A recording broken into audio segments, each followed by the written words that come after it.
In this video we are going to explore Newcastle's Westgate Road, one of the oldest, most important and culturally diverse roads that you're going to see in Newcastle if you've never been before. It's going to go from one extreme to the other. You'll see all sorts of things. It's really interesting. We're starting here right in the city centre, just outside Central Station, bottom of Granger Street, where it meets Westgate Road. Now, like the other videos I've done on exploring Tyneside, this is not a full in-depth history video of what we're going to see. I don't know everything about everything. I'm just going to show you around as we walk more or less the length of Westgate Road, which is, I think, about 1.5 miles until it meets West Road up the bank there. So when you get off at Central Station, you are immediately met by 3 statues, and they are statues of the same man. They are a representative art of the everyday working man of Newcastle. It shows a floating man, a walking man, and a man just standing. And it's meant to represent the alter egos of the everyday working man. I don't understand that. I'm autistic. It's all a bit abstract to me. If somebody can explain to me down in the comments below exactly what that means, I'd really appreciate it. It's a bit like poetry. Didn't get it, man. I don't understand it. So right here at the bottom of Westgate Road in the city centre, the buildings are very old. You can tell it's beautiful. Back in the day, merchants used to live in these beautiful old buildings. It was a very well-to-do area. Of course, now a lot of these buildings are being repurposed. You got the Mile Castle, which is the Wetherspoons, directly behind us there. And as we walk a bit further up, there's the old assembly rooms, which are very old as well. That recently became a kind of high-end nightclub called China White, and that's closed down now because of problems they had with alcohol-related violence, drug activity, all sorts of shenanigans going on. But apparently, those who own the building have now been granted a new license to reopen it. So when that's going to happen, I don't know. So as we pass the assembly rooms to our right, built in 1776, we'll pass a statue here in the front of Cross House of Joseph Cowan, 1829 to 1900. I don't know a lot about him. I believe, from what I've read, he was a radical liberal politician and journalist. But other than that, I'm not really sure why there's a statue of him here in the city centre of Newcastle. What I do love about this particular area of Newcastle are these little nooks and crannies. And here's one just off the arts centre called 4th Lane. And if you went down 4th Lane, and went all the way through, that would take you to Pink Lane, which is very famous. I'm going to talk a little bit about that a little bit further up the road there, but you'll get the 4th Hotel and a couple of cracking bars down there. Anyway, we'll head back onto Westgate Road. For those of you who don't know, Newcastle has a thriving, cracking salsa scene. And on a Friday night, if you fancy some salsa, come to the Black Swan, go downstairs and dance the night away. There's the Geordie Star pub on the left there, great place to watch a match. It's recently been done out. And across the road, you have the NX Centre, which is very popular now for all sorts of huge events, like watching currently the Euros. There used to be a playhouse and a bingo hall and all sorts of things. Now, some of you might be wondering why it's called Westgate Road. Well, clues in the name. This is actually this junction that we're just approaching now, where big flip sign is there, Cross Street. And if we looked up that street, you can see the remnants of the old town wall. Pink Lane. Pink Lane runs down here. Very interesting street. Been a hangout for all sorts of different subcultures over the decades. Takes you all the way down to Central Station. But where I'm stood here now is where the old gate to the town wall was, built in the 13th and 14th centuries. That's why it was called the West Gate. And this particular road, it was an important route going back to Hadrian's day when they built the wall, because this Westgate Road follows the route of old Hadrian's Wall. So behind us there, that's Pink Lane. If you're wondering why it's called Pink Lane, that alley that runs all the way down to Central Station, that lane used to run just on the inside of the old town wall. It was named after one of the wall towers, which is called Pink Tower. Another popular bar on match days is Tilly's Bar. Sometimes gets away fans in there as well, right next to that fantastic old building, the Tyne Theatre and Opera House. Still popular today, still getting bookings for all sorts of music, theatre, comedians. Check it out on their website if you want to see what's going on. And if we swing around, we will see the Newcastle town wall, one of the best remaining parts of the town wall. The Bodega, of course, behind me there's a very old pub. In fact, there's been a pub either on that spot or very nearby since about the 1400s. New owners would claim the Bodega as the oldest purpose-built pub in Newcastle. I can't verify that, I don't know. But I do know the George is registered as the oldest pub in Newcastle. But Bodega is a Spanish word for wine cellar or wine shop. Beautiful old building, beautiful old pub.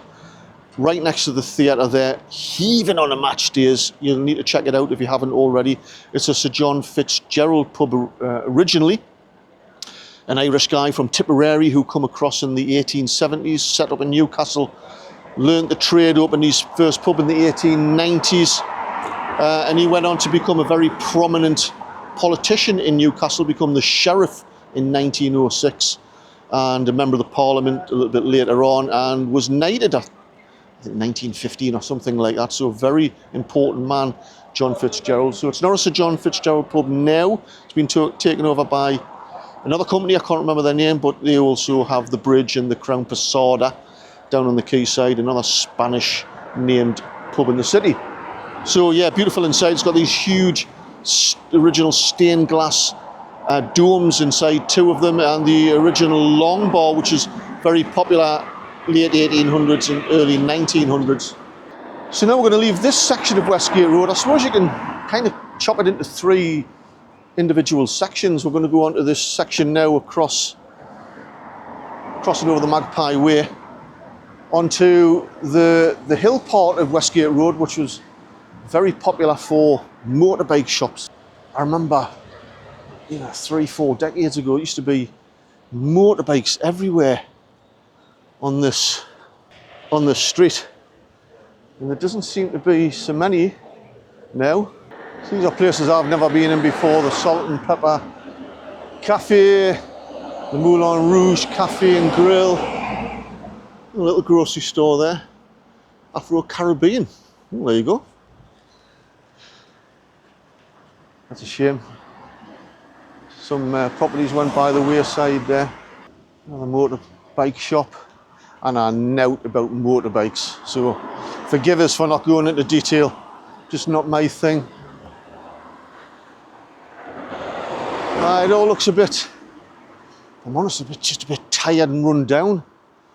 Up this neck of the woods, when you go back down to the other end of Westgate Road, it's very busy and vibrant. If you're wondering, we're still following the route of old Hadrian's Wall, and I believe a section of it was uncovered about a mile further up. I'm sure if you dug down Westgate Road now a metre or two, you'd probably find remains of the old wall where it's been taken down and used as foundation for other roads like this. So there's a huge curry house called Akbar's King of Curry. Looks nice from the outside. If anybody's been before, let us know what it's like in the comments down below. So now we're just about to approach the busier end of Westgate Road up at the top end here. It's fair to say, it's no secret, it's very multicultural up here. I was reading back in 2011, it was made up of only 55% white British, and the rest is made up of cultures from all over Africa, the Middle East, Turkey, the Indian subcontinent, and further Eastern Asia as well. So I don't know what the figures are today, but this, Newcastle is no secret to multiculturalism, going back to the Romans when they built the wall. The 20,000 soldiers or so were made up of people from the same parts of the world: North Africa, Southern Europe, the Middle East. yeah, we're no strangers to multiculturalism. But I'd be interested to know your views on what this area's like to live in, if you do, if you shop here.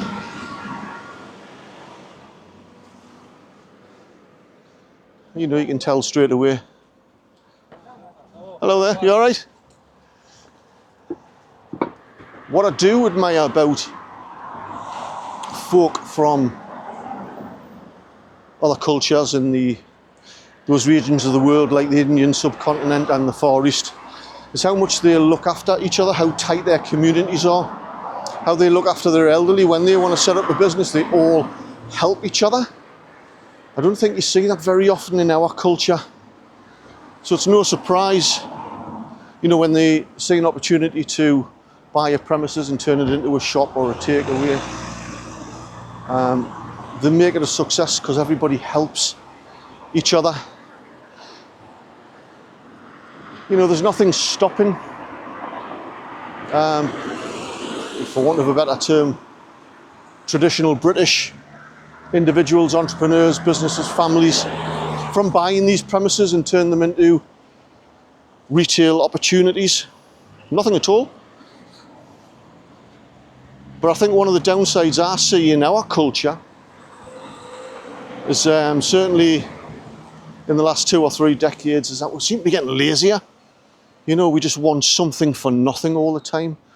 We've become a society of those who know the rights but they don't know about their responsibilities. An attitude, I think they want to have everything handed on a plate. So some of you may complain about areas like this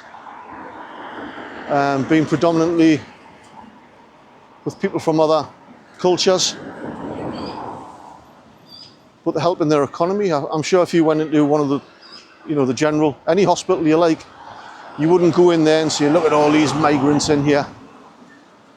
I'm positive you wouldn't, because most of them are damned hard workers and they keep our economy and our NHS and education systems and care systems afloat, because our nations, the UK, would be crippled without them.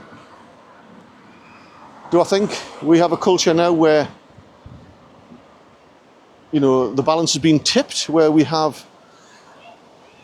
too slack with our borders, allowing other cultures to come in? Yeah, I do. And that's clearly not to say our culture's better. I'm not saying that at all. But I think it has an impact on communities and the cohesion of communities, where we have all these subcultures not integrating with each other. So we're at a point now on Westgate Road, which is, you could call the top of the hill. And behind me here is a huge residential estate called Arthur's Hill, dating back to about 1826. Isaac Cookson, who started to build the Arthur's Hill estate behind me there, named the estate after his first-born son, Arthur. I have to say that, my first impressions, look at the rubbish doing here, man. I don't care who you are or where you're from, including white English people. Pick your bloody crap up, man. Put it in a bin. Really makes the place look crap, run down. Certainly, first impressions, to me, it strikes me as a poor area. This area of Westgate, Newcastle and Fenham. But that's just my impressions. I'm obviously not from here. I don't hang around here. I don't want to sound I'm being unkind. If you're from around here, you know, please tell us. You know what's the community like? Are there lots of facilities and amenities? What sort of projects are ongoing at the moment? Any regeneration schemes?